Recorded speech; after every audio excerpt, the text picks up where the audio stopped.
Olá, pessoal. Hoje é segunda-feira, 27 de outubro de 2025, e nosso amigo Carl Jacopo está conosco. Bem-vindo de volta, Carl. Muito obrigado por me receberem novamente no seu programa. Obrigado e olá a todos. Por favor, inscreva-se e clique no botão de curtir para nos ajudar a alcançar mais pessoas. E Carl, vamos começar com o que aconteceu na Europa, na Itália, o debate entre Jeffrey Sachs e o senador italiano Carlo Calenda. Aqui está o que eles disseram, apenas para termos uma noção do tom e do principal objetivo, pois estavam falando sobre as causas fundamentais do conflito na Ucrânia. Então, aqui está o que ele disse, Carlo Calenda. Francamente. É a minha opinião. Você está me chamando de mentiroso? Sim, ele te chamou de mentiroso. Mas vamos fazer uma coisa.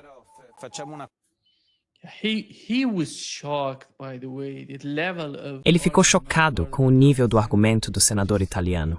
Ele saiu dizendo, você é um mentiroso, em vez de apresentar qualquer evidência para sustentar seu argumento. Por quê? Quando se trata desse tipo de debate, coronel, esse é o ponto central. É a base, a causa raiz do problema. E eles estão tentando manipular isso o máximo que podem. Qual é a sua opinião sobre isso?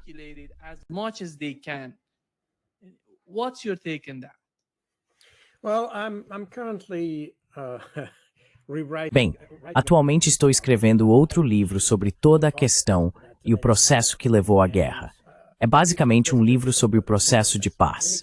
De qualquer forma, revisei todos os eventos do Euromaidan e é muito importante entender que, antes de tudo, todos os documentos que estou usando, nenhum deles é russo. São todos documentos ucranianos. E esses documentos, naquela época, explicavam exatamente o que o professor Jeffrey Sachs está dizendo. Documentos ucranianos. Isso significa que o senador está de fato mentindo.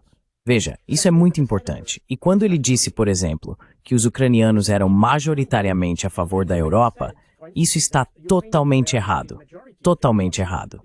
Na verdade, o Instituto Internacional de Sociologia de Kiev realizou uma pesquisa naquela época.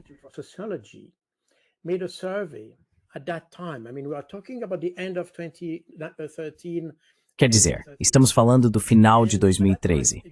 E naquela época, o número de pessoas a favor de ingressar na União Europeia era de cerca de 50%. Exatamente metade. A razão para isso não tinha nada a ver com ser pró-Putin. Não tinha relação nenhuma com isso. A questão era que, à medida que a Ucrânia considerava entrar na OEM, o governo percebeu que a maior parte da indústria ucraniana era um legado da União Soviética. Toda a base industrial havia sido construída para funcionar com outras repúblicas soviéticas. Um exemplo típico que sempre uso é o da Antonov. Havia turbinas e motores de aeronaves fabricados na Ucrânia, mas projetados para aviões russos, não ocidentais.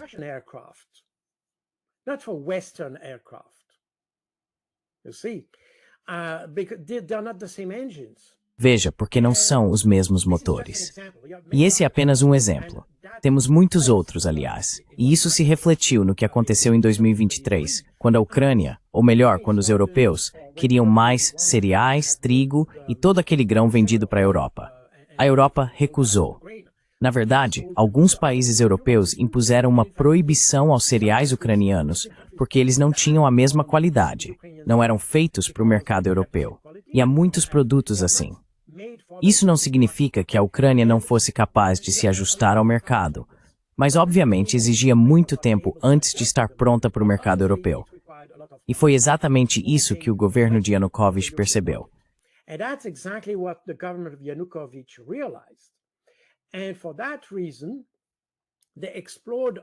E por essa razão, eles exploraram opções, estou falando de 2013 agora, para manter a união aduaneira que tinham com a Rússia e também um acordo com a União Europeia. Assim, a Ucrânia poderia ter se beneficiado da união aduaneira com a Rússia e, ao mesmo tempo, teria se beneficiado de uma união aduaneira com a União Europeia, por assim dizer. Eles estavam prestes a assinar um acordo, mas então a UE se recusou a aceitar esse tipo de solução tripartite, que, aliás, foi proposta pelo governo ucraniano em concordância com o governo russo. E o governo russo nunca se opôs à entrada da Ucrânia na União Europeia. Eles disseram, não temos absolutamente nenhum problema com isso. Claro que queremos manter nossos próprios interesses.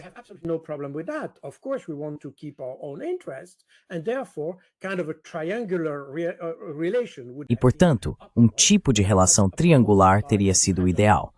Mas essa foi uma proposta de, havia um grupo de trabalho criado pelo governo ucraniano para estudá-la. Mas quem recusou isso? A União Europeia. Eles disseram que não havia possibilidade. Era Rússia ou Europa, nada no meio.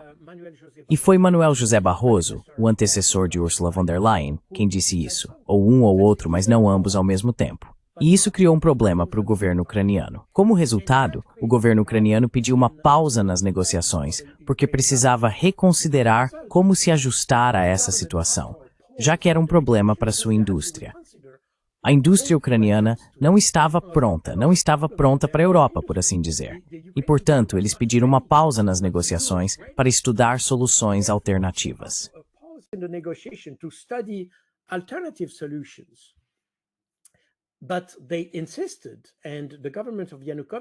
Mas eles insistiram, e o governo de Yanukovych, incluindo o próprio Yanukovych, declarou publicamente que não havia absolutamente nenhuma mudança na direção do governo.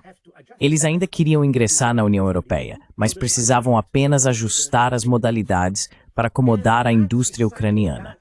E foi exatamente nesse momento que o Maidan começou. Quando falamos sobre o Maidan, é aí que o senador italiano está sendo desonesto, porque, na verdade, houve 2 Maidans. O primeiro Maidan foi uma espécie de protesto pacífico da sociedade civil. Apenas pessoas como você e eu que saíram às ruas e se manifestaram pacificamente, simplesmente para mostrar que eram a favor da processo com a União Europeia.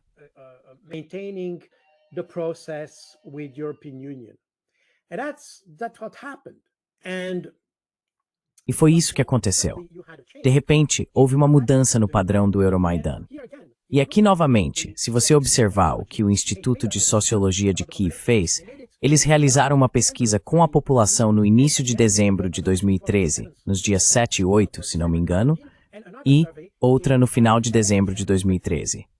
Eles perceberam, e as pesquisas mostraram claramente, que a população nos 2 casos não era a mesma. O primeiro Maidan, até meados de dezembro, era, como eu disse, por famílias e pessoas muito pacíficas. E depois de meados de dezembro, isso dividiu.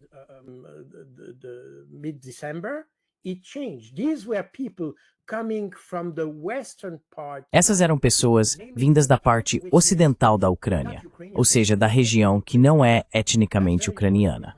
E isso é muito importante, porque se você olhar o mapa da Ucrânia, verá que a área chamada Galícia é, na verdade, um remanescente do antigo Império Austro-Húngaro, que foi desmantelado no final da Primeira Guerra Mundial. As pessoas dessa região ainda vivem nas áreas de Lviv, Ivano-Frankivsk e Ternopil. E essas pessoas não são etnicamente ucranianas, dependendo do que se considera como ucraniano. Mas eram pessoas que, antes de tudo, não são ortodoxas, são católicas. Isso é muito importante. Aliás, essa é a única parte católica da Ucrânia.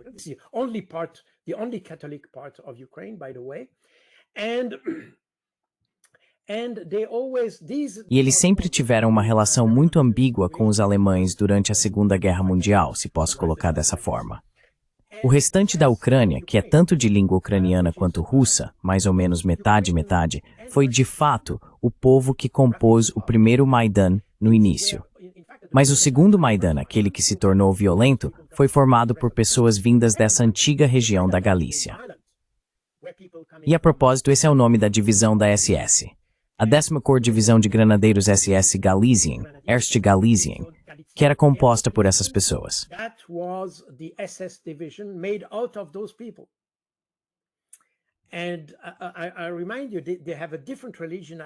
E eu lembro a vocês, eles têm uma religião diferente das outras, são etnicamente diferentes do restante. Mas foram esses que tomaram o Maidan, e aquele Maidan se tornou violento, extremamente violento. Foi exatamente ali que ocorreram as mortes e tudo mais. E nós sabemos de tudo isso, as pessoas que foram mortas e assim por diante. Em 2023, houve um tribunal ucraniano, que julgou aqueles que eram supostamente responsáveis pelas mortes. Policiais ucranianos que teriam atirado em pessoas por ordem do governo de Yanukovych. Alguns deles foram indiciados. there were some people who were indicted, considered as Quer dizer, eles eram considerados criminosos, culpados. Embora aqueles que foram considerados culpados já tivessem sido entregues por Zelensky à República de Donbass, eles já haviam sido extraditados. Então essas pessoas da polícia Berkut, de certo modo, já tinham deixado a Ucrânia. O que o tribunal estabeleceu foi que não houve qualquer ordem de Yanukovych para matar manifestantes. E as pessoas que foram mortas, estou falando de um massacre muito específico, foram baleadas a partir do Hotel Ucraina, que naquela época estava nas mãos de pessoas vindas do extremo oeste da Ucrânia.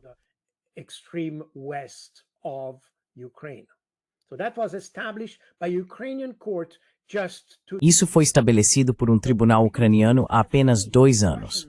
Portanto, não precisamos de nenhuma literatura russa para mostrar que tudo o que aconteceu no Maidan foi um golpe orquestrado pelo Ocidente. E isso eu não sei como as pessoas, quero dizer, eu ouvi, e Jeffrey Sachs mencionou que pessoas teriam sido pagas. Eu não investiguei isso. Não sei se as pessoas foram pagas para protestar, não sei. Mas o que eu sei é que aqueles que estiveram envolvidos na violência, que acabou levando à queda do governo, essas pessoas não vieram dos ucranianos comuns.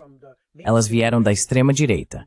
Eram ultranacionalistas da parte ocidental da Ucrânia. The ultranationalist faction of the western part of Ukraine. And on the 21st of February, em 21 de fevereiro de 2014, a situação no país havia se agravado. Havia todos esses distúrbios e agitações. O governo concordou em negociar com os manifestantes e aceitou a realização de novas eleições, bem como a retirada de todas as forças policiais e de segurança das ruas. O acordo foi assinado pelos principais partidos ucranianos, incluindo os principais partidos nacionalistas, e, é claro, pelo governo. Ele foi monitorado, ou melhor, garantido, por 3 países, França, Alemanha e Polônia. Na verdade, o acordo também foi assinado pelos ministros das relações exteriores desses 3 países, o Sr. Sikorski pela Polônia, o Sr. Laurent Fabius pela França e pela Alemanha. Não me recordo o nome agora.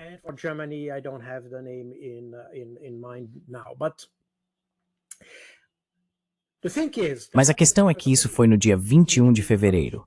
Imediatamente, Yanukovych cumpriu o acordo e ordenou que as forças de segurança deixassem as ruas. E o que aconteceu, aconteceu. O que teria acontecido, aconteceu.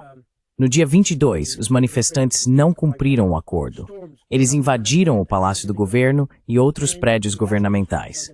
Nessa situação, como Yanukovych temia por sua vida e pela vida de sua família, ele partiu.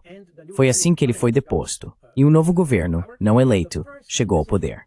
A primeira decisão das novas autoridades foi mudar o status da língua russa na Ucrânia, com a lei Kivalov-Kolesnichenko.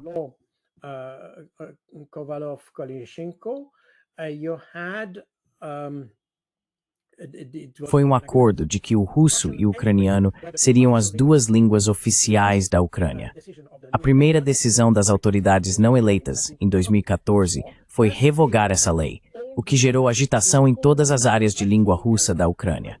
Eu não sei onde estava o senador que supostamente esteve lá. Não tenho certeza se ele estava olhando na direção certa. Ou talvez ele estivesse com aqueles ultranacionalistas. Provavelmente é isso mesmo.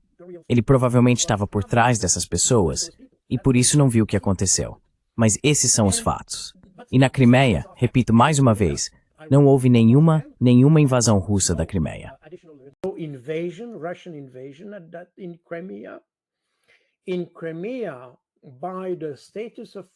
Na Crimeia, de acordo com o acordo sobre o status das forças assinado entre a Rússia e a Ucrânia, antes daqueles eventos. Na verdade, desde a independência da Ucrânia, em 1991, a Rússia tinha permissão para estacionar tropas em Sebastopol e em outros locais da Crimeia. Isso ocorria porque a frota do Mar Negro estava parcialmente baseada em Sebastopol. Como resultado, a Rússia estava autorizada a manter até 25.000 soldados na Crimeia. Na época dos eventos da Maidan, a Rússia tinha cerca de 22.000 soldados lá. Esse era o contingente russo, que estava completamente legalizado na península naquele momento. Ao mesmo tempo, também havia forças ucranianas, unidades regulares do exército ucraniano, na Crimeia, e elas também contavam com cerca de 22 mil soldados.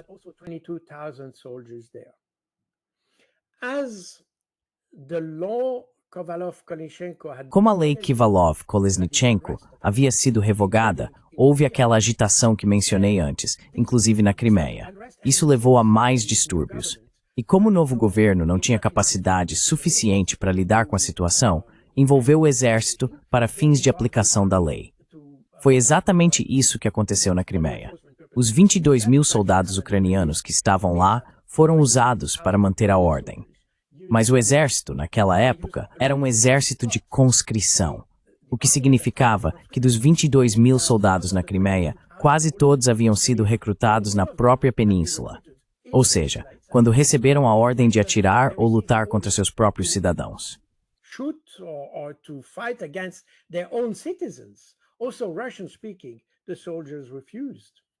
Além disso, por serem falantes de russo, os soldados se recusaram.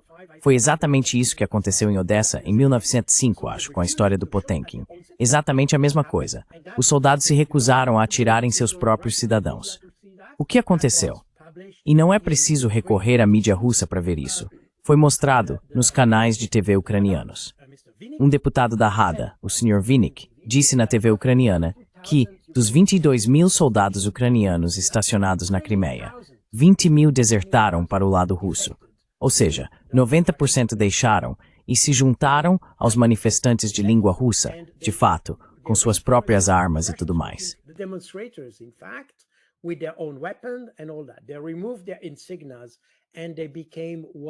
Eles removeram suas insígnias e se tornaram o que a mídia ocidental chamou de pequenos homens verdes. Foi isso que aconteceu. Então, do lado russo, bem, como o governo ucraniano não conseguia mais controlar a situação com o exército, enviou forças paramilitares. Essas forças paramilitares eram basicamente pessoas vindas do oeste da Ucrânia, principalmente aquelas que haviam sido ativas no Maidan, ou seja, nos eventos violentos em Maidan. Os paramilitares chegaram muito rapidamente à Crimeia para agredir os manifestantes, e a situação se tornou extremamente sombria. And then the situation became extremely grim. As a result, Como resultado, os soldados russos que estavam estacionados em suas bases na Ucrânia receberam permissão para deixar essas bases a fim de garantir a segurança de seus locais. Esse compromisso foi plenamente respeitado, de acordo com o acordo sobre o status das forças assinado com a Ucrânia. Já estava estipulado nesse acordo que, em caso de distúrbios, os soldados russos poderiam manter a lei e a ordem ao redor de suas bases e até ocupar áreas estratégicas, como os aeroportos de Simferopol e Sebastopol, para manter uma linha de suprimento logístico com a Rússia. E foi exatamente isso que aconteceu. Os russos seguiram rigorosamente o que estava previsto no acordo sobre o status das forças. Mas você sabe, ninguém menciona isso. But you know, nobody mentions that. I was in NATO at the time. I was monitoring the situation. Eu estava na OTAN na época.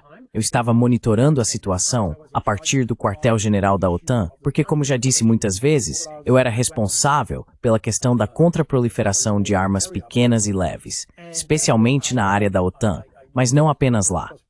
Portanto, fazia parte das minhas tarefas acompanhar o que estava acontecendo na Ucrânia. Como resultado, vi exatamente o que aconteceu naquele momento. É por isso que acho que isso nunca foi mencionado pela mídia, embora tenha aparecido na mídia ucraniana. Tudo foi publicado. É muito importante dizer isso. Então não é preciso recorrer à propaganda do Kremlin ou algo do tipo. Como esse senador diz, esse sujeito está muito mal informado e está acusando as pessoas de mentir. And he's accusing people of lying, but I think this guy is probably not lying. Mas eu acho que esse cara provavelmente não está mentindo, porque mentir significa que você sabe que está errado e mesmo assim diz. Então, tecnicamente, provavelmente não é mentira. Acho que ele é simplesmente estúpido, é o que posso dizer. Ele é ignorante, certamente, em relação à realidade. Ele está apenas repetindo o que provavelmente leu nos jornais, não o que viu ou estudou por conta própria. A realidade é que os russos nunca desembarcaram, como alguns poderiam dizer.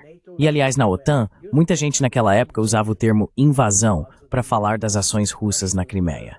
Aí alguém disse, não devemos dizer isso. Na verdade, recebemos um e-mail enviado a todos dizendo para não usarmos a palavra invasão, porque era errado. Apenas intervenção.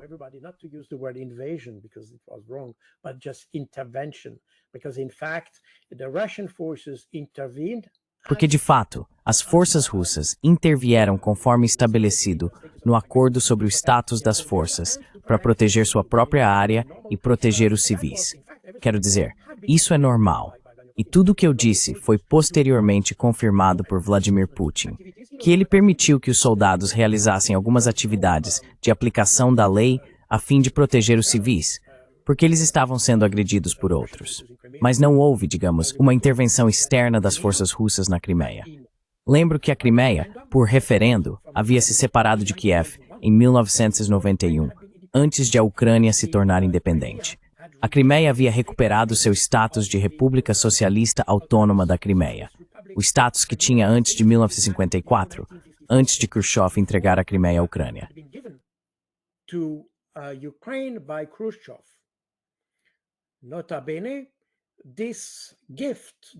Observe que esse presente de Khrushchev foi feito por razões políticas, para obter o apoio da Ucrânia em sua eleição como secretário-geral do Partido Comunista.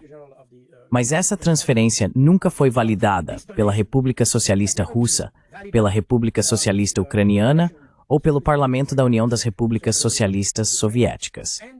Portanto, nunca foi legalmente aprovada pelas autoridades legislativas da Rússia, da Ucrânia ou da União Soviética na época. E é por isso que, em 1991, a Crimeia realizou o primeiro referendo na União Soviética sobre autonomia. Esse primeiro referendo ocorreu em 20 de janeiro de 1991. E a Crimeia recuperou não a independência, porque não era independente, mas a autonomia.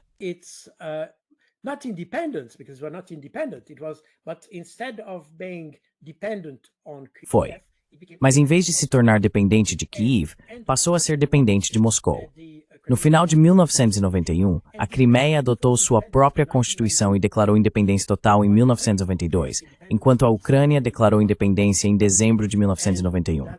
Isso significa, em 1992, a Crimeia era independente, mas a Ucrânia se recusou a reconhecer isso. Portanto, entre 1994 e 1995, a Ucrânia de fato anexou a Crimeia ao derrubar à força o presidente da Crimeia com forças especiais e recuperar o controle sobre a península. Na verdade, a Ucrânia anexou a Crimeia em 1995. O problema é que ninguém menciona isso, porque, é claro, isso destruiria completamente toda a narrativa.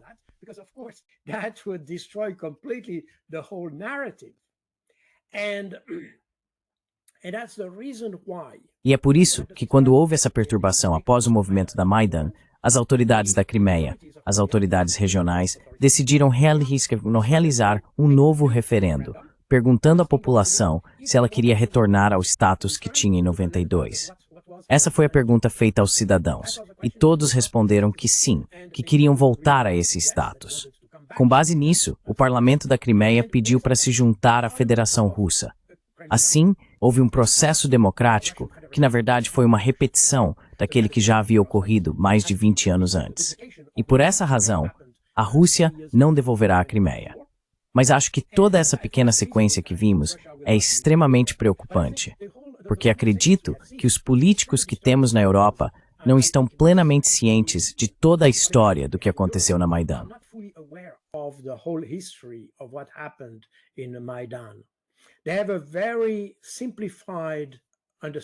Eles têm uma compreensão muito simplificada do que aconteceu.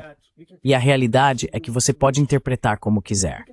Pode dizer que é legítimo, pode dizer que não é. Mas o fato é que o primeiro Maidan foi, na verdade, provocado pela União Europeia. A mídia aqui no Ocidente, em vez de dizer que Yanukovych estava pedindo uma pausa para estudar as opções para a Ucrânia, afirmou que Yanukovych não queria a União Europeia. E foi isso que motivou ou criou o incentivo para as primeiras manifestações, que eram pacíficas no início. É muito importante dizer isso.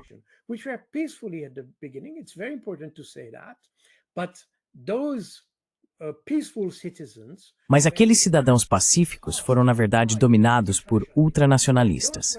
E aqueles que apoiavam os ultranacionalistas eram justamente os dissidentes, porque foi nessa época que havia todos esses políticos ocidentais, John McCain, Bernard Henri Lévy e assim por diante. É curioso ver esses políticos europeus discursando para a multidão em Kiev, e você vê todas as bandeiras desse partido de direita Svoboda e do setor direito, o Pravý Sektor. O setor direito, esses eram os extremistas, quero dizer, ultranacionalistas.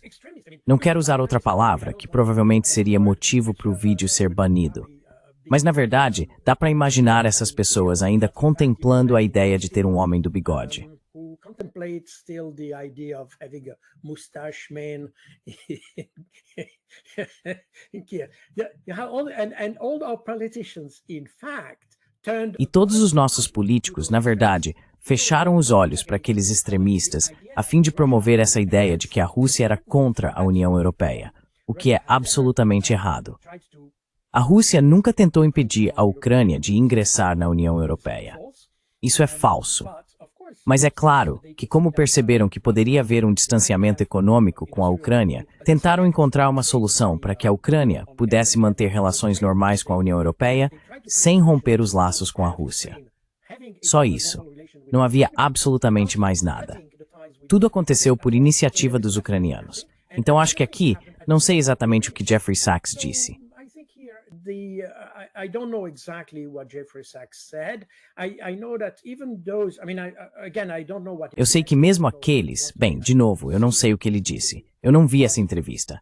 Mas eu sei que muitas pessoas, incluindo aquelas que são, digamos, a favor, ou que não estão na corrente principal, vamos colocar assim, nem sequer sabem todos os detalhes do que aconteceu. Mas eu acho que, vindo desse senador, isso é algo injustificável, e eu diria não apenas arrogante, mas também intelectual e profundamente desonesto, quando ele disse algo assim. Profundamente desonesto. Isso mostra falta de integridade, falta de honestidade e também falta de consideração, porque quando você está em um debate, bem, você debate. Because when you are in the debate, well, you debate.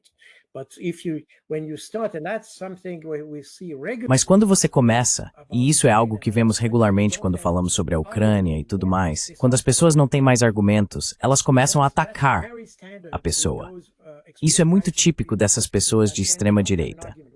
Quando não têm um argumento, quando não conhecem os fatos, começam a atacar a pessoa. E esses ataques, ad personam ou ad hominem, na minha opinião, demonstram uma profunda fraqueza intelectual ao lidar com um problema.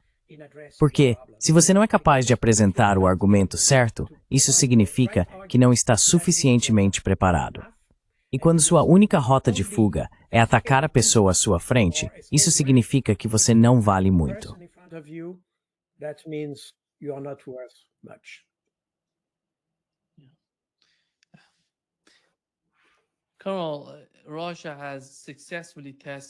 Coronel, a Rússia testou com sucesso um novo míssil chamado Burevestnik. É um míssil de cruzeiro movido a energia nuclear.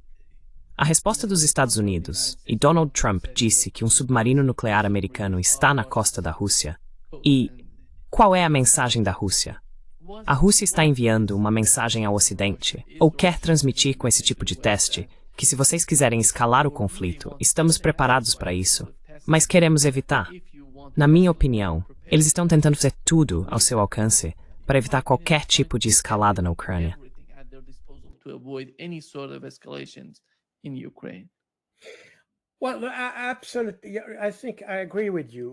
Bem, absolutamente. Acho que concordo com você. Os russos não querem uma escalada. Eles têm armas extremamente poderosas e nem estão usando todo o seu arsenal na Ucrânia. Essa definitivamente não era a ideia. Lembre-se de que houve várias iniciativas para iniciar um processo de paz. Essas iniciativas foram, na verdade, lançadas pelos próprios ucranianos desde o início de sua operação militar especial. A Rússia sempre concordou em participar desse processo, havia concordado com soluções, e quem interrompeu o processo foram os europeus, em 3 ocasiões, em fevereiro de 2022, no início de abril de 2022 e em agosto de 2022. Tudo isso foi iniciado pela Ucrânia, porque a Ucrânia percebeu que nesse conflito provavelmente perderia. e perderia muito.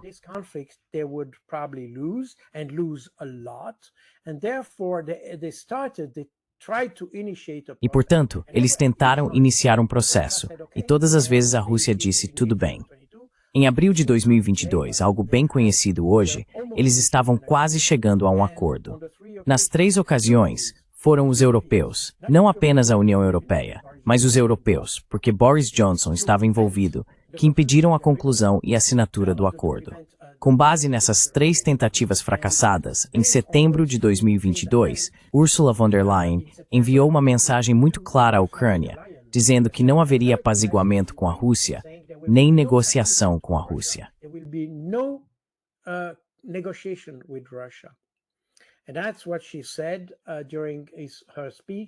E foi isso que ela disse durante seu discurso sobre o Estado da União Europeia em 13 de setembro de 2022. Com base nisso, 2 semanas depois, o Conselho de Segurança Nacional da Ucrânia decidiu proibir qualquer negociação com a Rússia enquanto Vladimir Putin estiver no poder. Isso é meio estúpido, aliás. Fazer todo o acordo de paz depender de uma única pessoa me parece extremamente estranho. Mas isso reflete exatamente a mentalidade do Ocidente naquela época, quero dizer, ainda hoje, aliás. E essa decisão do Conselho de Segurança Nacional da Ucrânia se tornou um decreto de Zelensky que entrou em vigor em 4 de outubro de 2022. E isso mostra exatamente a situação. That shows exactly the situation. The Russians have never refused any attempt to negotiate. Os russos nunca recusaram nenhuma tentativa de negociação. Vimos isso até recentemente, neste ano, quando Trump propôs um processo. Os russos aceitaram, mas os ucranianos, pressionados pela União Europeia, recusaram. Mesmo hoje, houve várias tentativas de Donald Trump e sua equipe de encontrar uma solução política para o conflito. Do lado europeu, absolutamente nenhuma nova iniciativa surgiu. Embora critiquem Donald Trump, embora digam que apoiam a ideia de uma diplomacia ativa, essa chamada diplomacia ativa europeia tem sido totalmente inativa. Portanto, para os russos, é compreensível que, como a Ucrânia está perdendo, a única rota de fuga seja escalar o conflito. The only escape route is to escalate the conflict, and that has been also a deliberate attempt. E isso também tem sido uma tentativa deliberada de Zelensky de envolver os americanos, porque, como já explicamos muitas vezes no seu canal, a ideia de Donald Trump é sair do conflito. Eles não querem continuar gastando dinheiro em uma guerra que, no fim das contas, é um buraco negro sem retorno sobre o investimento. Portanto, Donald Trump quer repassar isso aos europeus e dizer bem.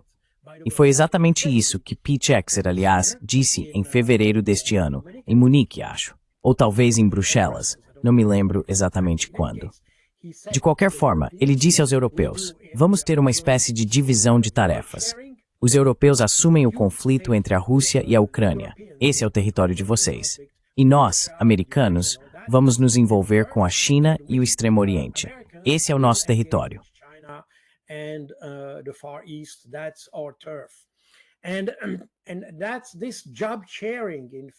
E é justamente esse compartilhamento de responsabilidades que havia sido claramente explicado aos europeus.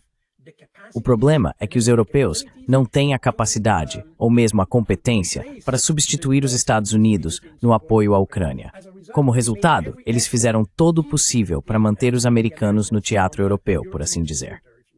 E por essa razão, buscam um tipo de escalada que obrigue os Estados-Unidos a se envolverem.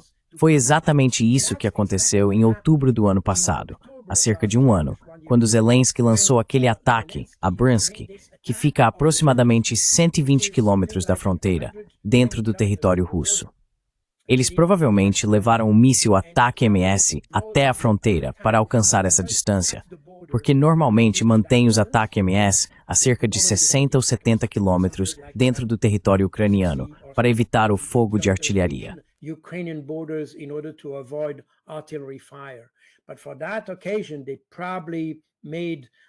Mas naquela ocasião, eles provavelmente tentaram se aproximar da fronteira para alcançar Bryansk.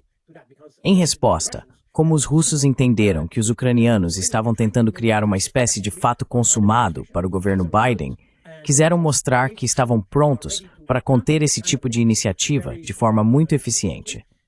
Foi por isso que os russos lançaram o míssil Oreshnik contra a fábrica de produção de Dnipropetrovsk, Yuzhmash, que é uma instalação de produção em Dnipropetrovsk. Era exatamente essa a planta que produzia o míssil Grom-2, ou Grom-2, que é um míssil balístico. Acho que alguns também se referiram a ele como o míssil Sapsan, ou algo assim. Some have said the Sapsan missile or something like that. It was also named, but the original name was Grim-2. Também era chamado de Grim-2 e foi produzido naquela instalação em Dnipropetrovsk. Aparentemente, os russos conseguiram destruir essa fábrica e outras duas onde o míssil seria fabricado. Desde então, não se ouviu muito a respeito. Esse foi o motivo para o lançamento do Oreshnik há um ano, mesmo que o Oreshnik ainda estivesse em desenvolvimento. Muito interessante. E hoje temos praticamente o mesmo cenário, no dia 23 de setembro. Embora Zelensky já tivesse mencionado a ideia em julho deste ano, ele voltou no dia 23 para pedir mísseis Tomahawk a Donald Trump. Mas Trump foi muito cauteloso e não aceitou de imediato. Houve todas aquelas discussões. Sim, não, talvez, e assim por diante. Had all this discussion, yes, no, maybe, and all that. I mean, this kind of ambiguity that. Quero dizer, esse tipo de ambiguidade motivou a discussão entre Trump e Vladimir Putin em 16 de outubro. Eles tiveram uma ligação e Putin explicou o que estava em jogo. Mas ainda assim, não tenho certeza se Donald Trump entendeu tudo. De qualquer forma, esse teste do míssil Burevestnik vem em boa hora para mostrar ao mundo que a Rússia possui tecnologia de ponta para enfrentar qualquer tipo de ataque. Agora, o míssil Burevestnik é interessante porque, como você mencionou, é movido a energia nuclear, o que significa que ele basicamente tem combustível, provavelmente não para sempre, mas por um tempo muito longo. Isso quer dizer que é possível, de fato, alcançar qualquer ponto da Terra com esse míssil, sem restrições reais de distância. E isso, na verdade, reflete ideias desenvolvidas na União Soviética, na década de 1950, para criar uma bomba orbital.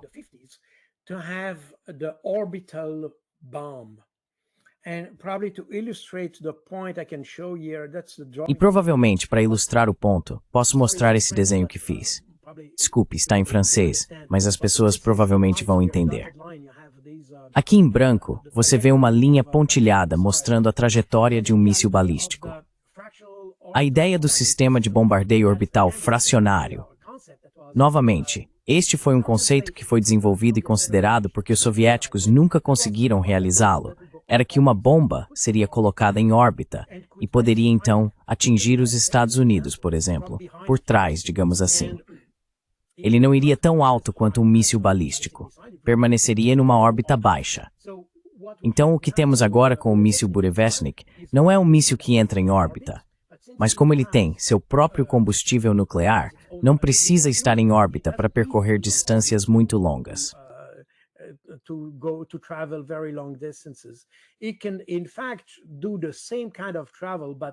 Na verdade, ele pode realizar o mesmo tipo de viagem, mas a uma altitude de 25 a 100 metros, o que significa que você mal veria a trajetória aqui neste desenho. Mas é a mesma ideia. Quero dizer, o conceito contemplado pelos soviéticos nas décadas de 1950 e 1960 era o sistema de bombardeio de múltiplas órbitas e o sistema de bombardeio orbital fracionário.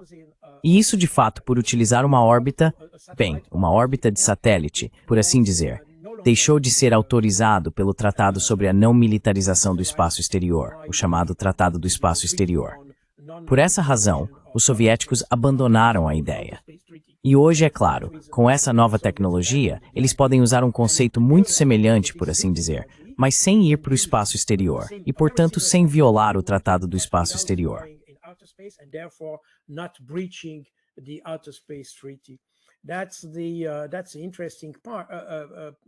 Esse é o aspecto interessante desse novo míssil. Ele pode, de fato, ameaçar qualquer pessoa em qualquer lugar do planeta, na Terra.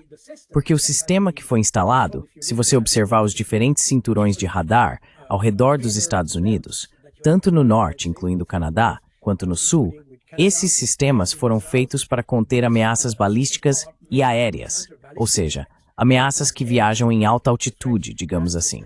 Mas eles não foram projetados para conter ameaças como mísseis de cruzeiro, ou talvez alguns, mas provavelmente não em todos os lugares. Existem alguns radares que conseguem rastrear mísseis voando muito baixo, como a 25 metros, mas é extremamente difícil rastreá-los. Há outros meios de fazer isso. Pode-se usar satélites, por exemplo, e há outras formas de rastrear esse tipo de míssil. De qualquer forma, esse ambiente destaca-se um novo aspecto da ameaça para os Estados Unidos e para a OTAN. E, portanto, proviene o momento certo para mostrar. It was probably the right time to show it, even if this missile is still as it was. Mesmo que esse míssil ainda esteja, como aconteceu com o Oreshnik há um ano, em fase de desenvolvimento, ele foi discutido muito recentemente entre Vladimir Putin e o general Valery Gerasimov, chefe do Estado-Maior das Forças Armadas da Rússia. Aparentemente, Putin deu a ordem para colocar esse míssil em produção. Não sei se isso foi apenas para mostrar força ou se é algo real.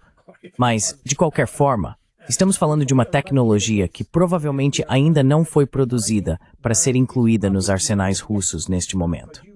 Ainda assim, a tecnologia existe e provavelmente está muito próxima da produção em escala total.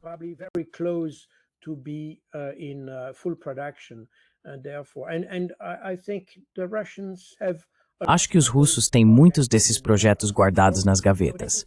É muito interessante, aliás, a abordagem russa. Eles usam isso como uma forma de impedir qualquer tentativa de escalar o conflito na Ucrânia. Foi o que fizeram da última vez e é o que estão fazendo agora. Lembre-se de que o Tomahawk também tinha capacidade nuclear, o que significa que, na verdade, se olharmos para a ameaça nuclear, ou a ameaça de uso de armas nucleares na Ucrânia, essa ameaça sempre, nos últimos 3 anos, foi iniciada pelo Ocidente. E isso começou em 24 de fevereiro de 2022, no mesmo dia em que a operação militar Spacea foi pela RU.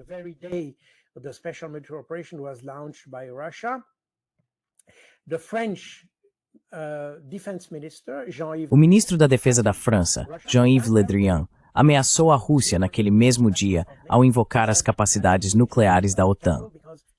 Ele disse que Putin deveria ter cuidado, pois a OTAN é uma potência nuclear. Então a Rússia respondeu elevando o nível de alerta de suas forças nucleares. Não foi um grande passo, mas serviu para mostrar que os russos levam os europeus a sério quando usam a palavra nuclear. E lembre-se, isso nos leva a Liz Truss, que era candidata a primeira-ministra do Reino Unido. Durante uma entrevista após sua indicação, um jornalista perguntou se ela estava pronta para usar força nuclear. E ela respondeu que sim.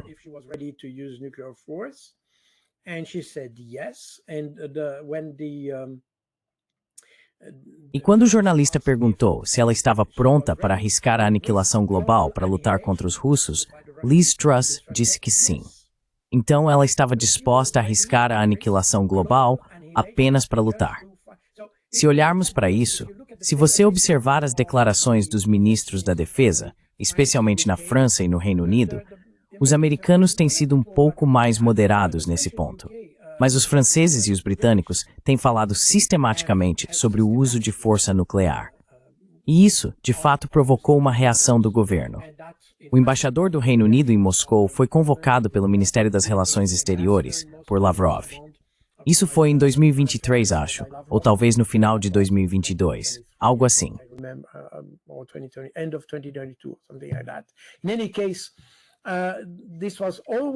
De qualquer forma, foi sempre o Ocidente que ameaçou usar força nuclear. E essa ideia de dar Tomahawks aos ucranianos pertence ao mesmo tipo de ameaça, sabendo que o Tomahawk é capaz de transportar ogivas nucleares. O problema é que mesmo que o míssil em si não tenha uma ogiva nuclear, se alguém disparar um míssil desses contra você, nunca se sabe que tipo de ogiva ele carrega. Portanto, você pode se sentir tentado, ou até mesmo obrigado, como medida de procedimento, a responder com fogo nuclear, ou pelo menos agir como se fosse um ataque nuclear. É aí que o Ocidente tem sido extremamente irracional com esse tipo de coisa, especialmente os europeus. É um jogo extremamente perigoso que eles estão jogando.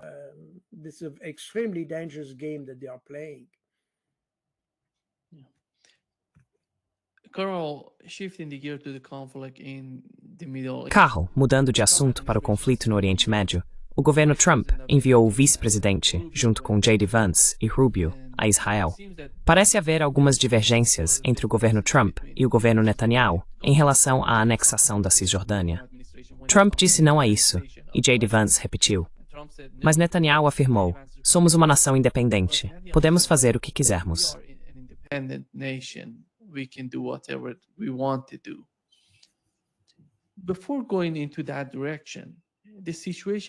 Antes de seguir nessa direção, Cal, a situação em Gaza, na minha opinião, se permitissem que jornalistas fossem até lá, fizessem seus relatos e finalmente descobrissem o que realmente está acontecendo em termos de vítimas, das pessoas que foram assassinadas, das pessoas que foram enterradas vivas, isso influenciaria enormemente tudo o que está acontecendo em Gaza e na Palestina, entre Israel e Palestina.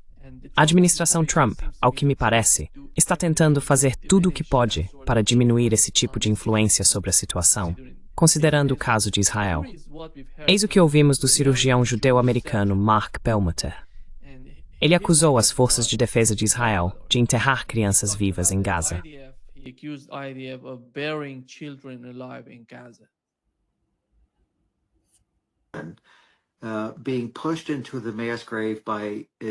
Eles estavam sendo empurrados para uma vala comum por soldados israelenses usando uma escavadeira, seus gritos abafados pela terra despejada sobre eles enquanto eram enterrados vivos.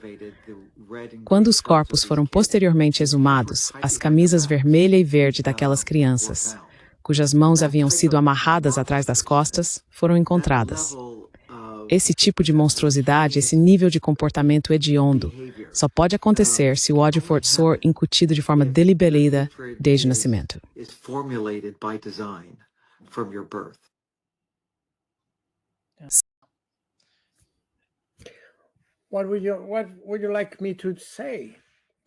O que você quer que eu diga?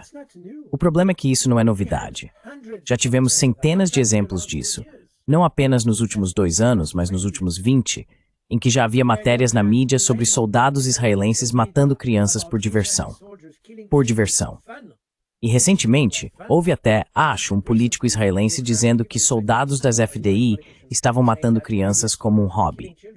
Houve aquele exemplo famoso, mencionado centenas de vezes, de cerca de 20 anos atrás, em que crianças estavam brincando na praia. Apenas crianças, talvez entre 8 e 12 anos de idade. 5 crianças brincando na praia. E os israelenses simplesmente as bombardearam com artilharia. Mataram todas elas.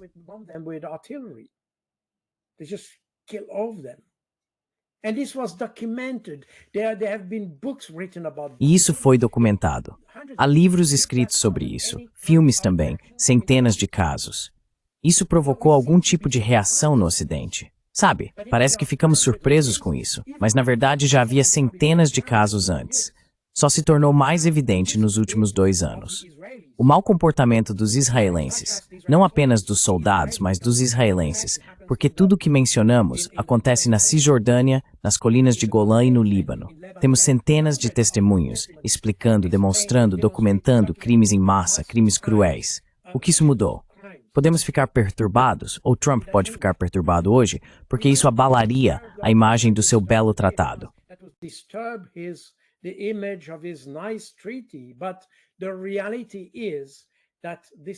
Mas a realidade é que isso vem acontecendo há décadas, e nenhum governo ocidental reagiu. E todos nós sabemos disso, já foi demonstrado.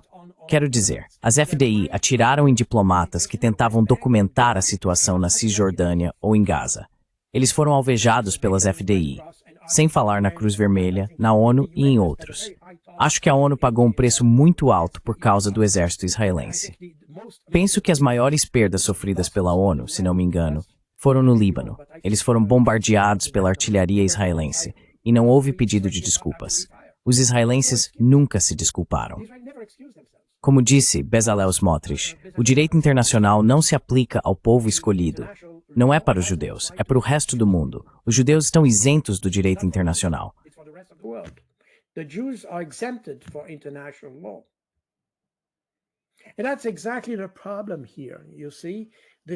E é exatamente esse o problema aqui. Veja, isso é algo que já mencionamos muitas vezes. Ninguém faz nada a respeito.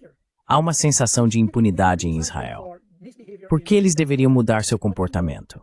Quero dizer, podemos criticá-los por suas ações na Cisjordânia e tudo mais, mas sabemos que o território palestino, que inclui Gaza, a Cisjordânia e Jerusalém Oriental, é uma única entidade.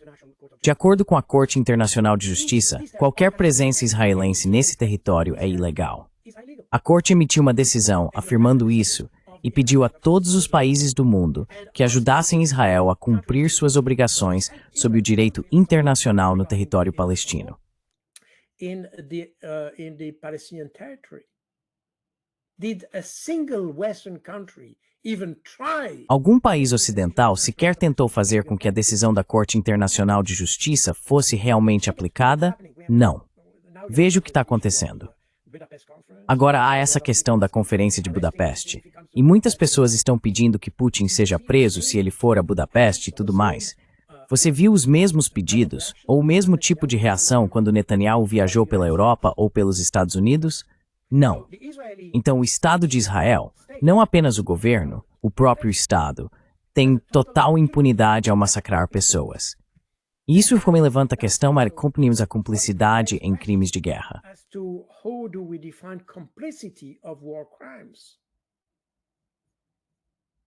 My personal view is that when you see Minha opinião pessoal é que, quando você vê e sabe que uma das partes em um conflito comete crimes documentados, crimes contra a humanidade, até mesmo genocídio, e continua a apoiar essas pessoas sem agir diante disso, acho que isso equivale à cumplicidade.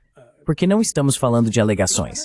Veja, quando falamos da Rússia no caso do Nord Stream, aquilo foi considerado um ato terrorista, até mesmo um ato de guerra, e alguns chegaram a falar na possibilidade de ativar o artigo 5º da OTAN. E hoje descobrimos que, bem, provavelmente foi a Ucrânia.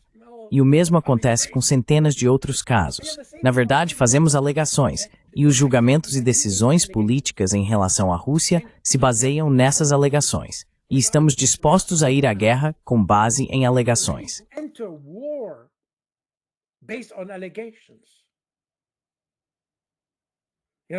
You can even mention the whole drone issue that we Você pode até mencionar toda a questão dos drones que vimos apenas algumas semanas.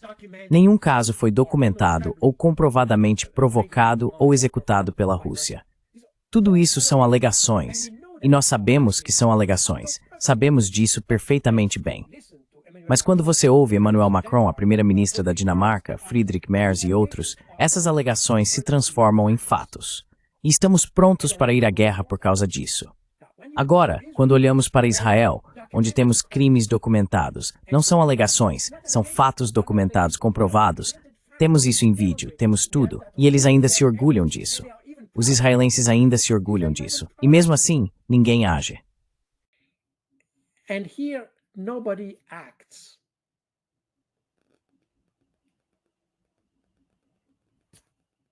These begs. Essas são questões muito, muito poderosas que isso levanta. E quando falamos sobre Rússia e Ucrânia, toda vez que abordamos o tema com base em valores, não apenas desde outubro de 2023, não se ouve muita conversa sobre valores na Europa, curiosamente. Mas ainda assim, continuamos a achar que somos nós que temos valores, e os outros não têm nenhum. Claro, uma forma de contornar isso é dizer que o Hamas é uma organização terrorista. E, portanto, com terroristas, tudo é permitido. Na verdade, todo país ou Estado ocidental pratica tortura contra terroristas. Mas, segundo o direito internacional, tortura é tortura. Não existe tortura boa e tortura ruim. Existe apenas tortura. E não é porque alguém é terrorista que se tem o direito de torturá-lo. And it's not because someone is a terrorist that you're allowed to torture it. And in addition to that, I can E além disso, posso lembrá-lo, é muito interessante ver o relatório que foi feito, acho que pelo Senado dos Estados Unidos, que conduziu uma investigação sobre o uso de tortura pelos Estados Unidos, pela CIA e por outros em Guantánamo e em outros lugares. E esse relatório, essa é a parte interessante, mostra que a tortura não traz absolutamente nada em termos de segurança. Na verdade, a tortura até cria mais problemas, gera problemas em termos de segurança. Ou seja, você não está melhorando sua segurança, está na verdade deteriorando-a ao usar a tortura. O que significa que todos os países europeus, e digo todos os países europeus, incluindo o meu, apoiam o uso da tortura, de fato. Não em palavras, mas na prática. E isso nós podemos demonstrar. And we can demonstrate that. I mean, this has been demonstrated, by the way. Quer dizer, isso já foi demonstrado, aliás. Então, é claro, quando criticamos Netanyahu por bombardear civis ou usar tortura, o que Netanyahu diz? Ele diz, bem, vocês fizeram exatamente o mesmo no Iraque, no Afeganistão e em outros lugares. E isso é verdade. Veja, é aí que se percebem os limites de usar ou se esconder atrás de palavras bonitas como valores, democracia e tudo mais. Israel, a maior, a principal ou a única democracia do Oriente Médio. São apenas palavras, e nós nos escondemos atrás delas. Tentamos nos convencer de que somos honestos, mas não somos. E por essa razão, aliás, podemos... Bem, isso leva quase a uma espécie de conclusão filosófica, mas isso mostra exatamente porque o resto do mundo está começando a entender isso.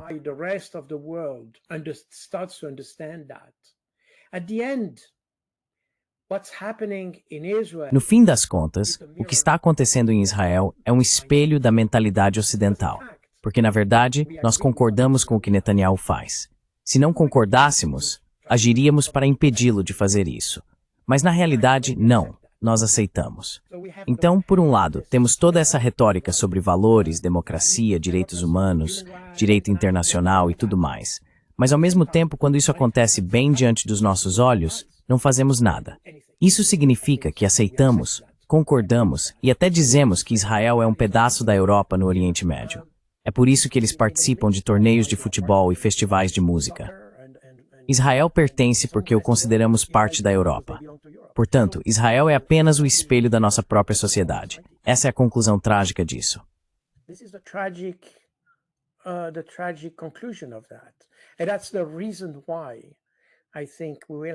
E é por isso que acho que veremos um aumento da distância entre o Ocidente e o resto do mundo. Porque o resto do mundo enxerga a nossa verdadeira natureza. Quando olham para o que está acontecendo em Israel, veem a natureza do Ocidente. É isso. Não é algo muito animador, mas acho que precisamos ser críticos em relação a isso, porque no fim das contas, isso mostra a decadência dos nossos valores morais. Fingimos que temos valores, não temos nenhum. Olhe para todas essas pessoas, Ursula von der Leyen, todos eles. Todos enfrentando, como dizer, processos por corrupção e tudo mais, em escândalos de corrupção. E continuam, quero dizer, todos eles. É simplesmente incrível.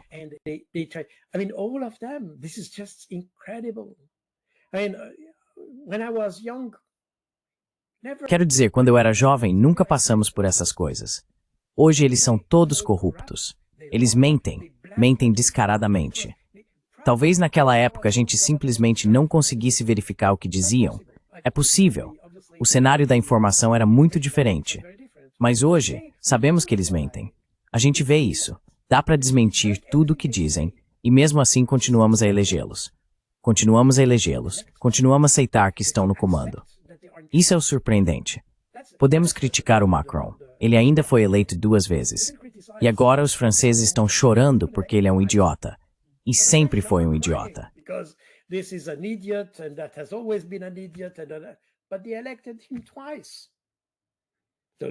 Mas eles o elegeram 2 vezes, então há algo errado aí. Veja, esse é o paradoxo.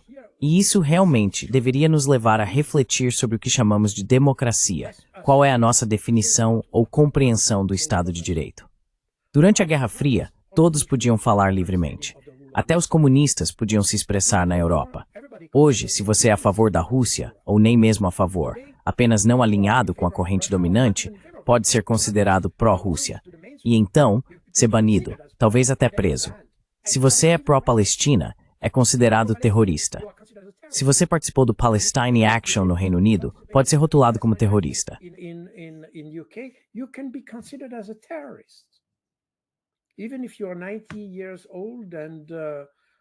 Mesmo que você tenha 90 anos, mesmo que seja uma pessoa honesta, que pague impostos e tudo mais, ainda assim é considerado um terrorista, porque protestou contra crimes de guerra, assassinatos em massa, tortura, o assassinato de crianças, coisas assim na Palestina.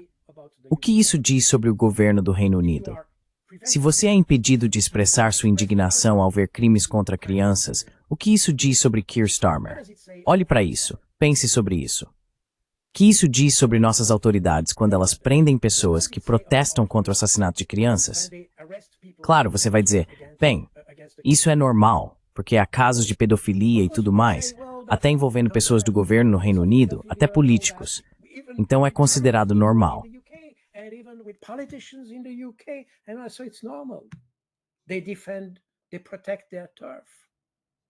Eles defendem, protegem seu território. É isso que se pode dizer. Mas isso não mostra a imagem que gostaríamos de ver dos nossos governos. Isso é extremamente preocupante. Na verdade, essa evolução é extremamente preocupante. Não se trata apenas de tolerarmos crimes na Palestina. Além disso, fazemos todo o possível para impedir qualquer condenação deles.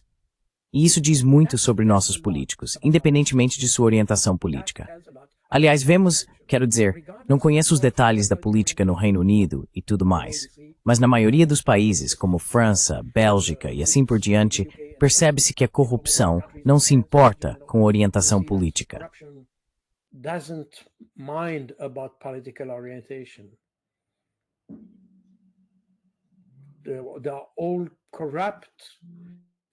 Eles são todos corruptos, são todos estúpidos, são todos ignorantes.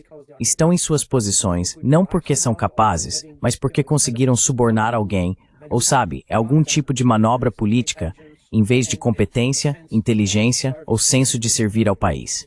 Porque todos os políticos, e isso é muito importante, não são os cidadãos que servem aos políticos. São os políticos que servem aos cidadãos. Eles deveriam ser lembrados disso. Eles nos servem, não o contrário. Mas de alguma forma entenderam o contrário. Enfim. Sim, exatamente. Um grande prazer, como sempre. Thank you very much. Thank you for inviting me. Obrigado, Muniz.